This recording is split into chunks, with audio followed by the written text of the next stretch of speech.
अस्सलाम वालेकुम नाज़रीन। ज़रनाब एक पोस्ट करती है जिसमें कहती है कि उसी राइजिंग कंपनी में एक एडवर्टाइजिंग कंपनी में काम कर रही थी। वो बताती है कि उसे बहुत बार हिरासा किया गया, कभी जिस्मानी तौर पर, कभी नज़रों के साथ। और वो मज़ीद बताती है कि जब मैंने इस बात का लोगों को बताना चाहा तो मुझे जवाब मिला कि जॉब करने वाली औरतों के लिए ये आम बात है। कहा गया ये नॉर्मल बात है, बर्दाश्त करो। लेकिन मैं बर्दाश्त नहीं करूँगी, मैं आवाज़ उठाऊँगी। और उसके बाद वो सोशल मीडिया पर ये पोस्ट लगा देती है।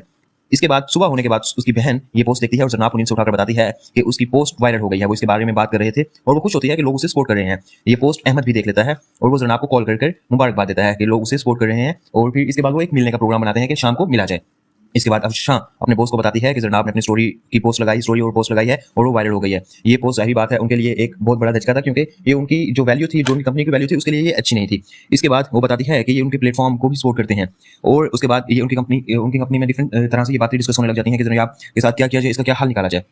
जी, तो वहाँ पर कुछ लोग मशवरा करते हैं कि हमारे एंकर्स जानने वाले हैं, हम इस तरह करते हैं कि इस बात को दबवा देते हैं, या फिर तो लोग 2 दिन के बाद ये बात भूल जाएँगे। ज़रनाब फिर अपने दोस्त अहमद से मिलने जाती है और एक दूसरे के साथ मज़ीद बातें करते हैं। वो एक दूसरे को यकीन दिलाते हैं कि उन्हें एक दूसरे पर बहुत यकीन है और वो ये सब बातें समुद्र के किनारे पर कर रहे होते हैं।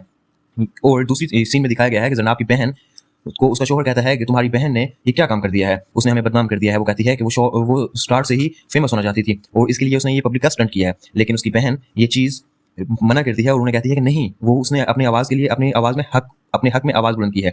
और हम उसकी बात नेक्स्ट सीन में देखते हैं कि न्यूज़ में भी ये दिखा रहे होते हैं और इस बात को डिफेंड कर रहे होते हैं। वो कहते हैं कि खालिद रहमान साहब कहते हैं कि लोग शोर मचाते हैं और अपनी इज्जत समझते हैं इस बात को कि हम शोर मचाएंगे और हमें इज्जत मिलेगी, हालांकि ऐसा नहीं है। और इसके बाद अहमद के घर भी पता चल जाता है कि वो ज़रियाब को पसंद करता है।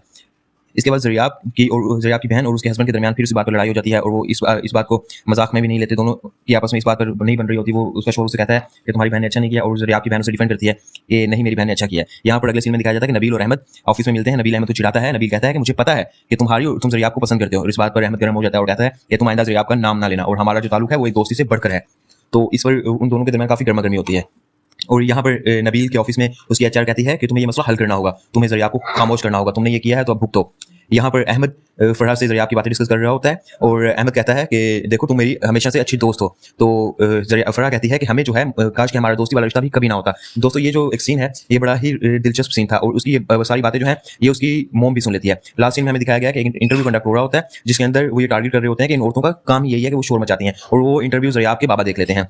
लास्ट में वहाँ अपने दोस्त के साथ घूम रही होती है, डिस्कस कर रही होती है, जो कि ज़रियाब की छोटी बहन है और वो बता रही होती है कि मेरी सिस्टर ने ये काम किया है।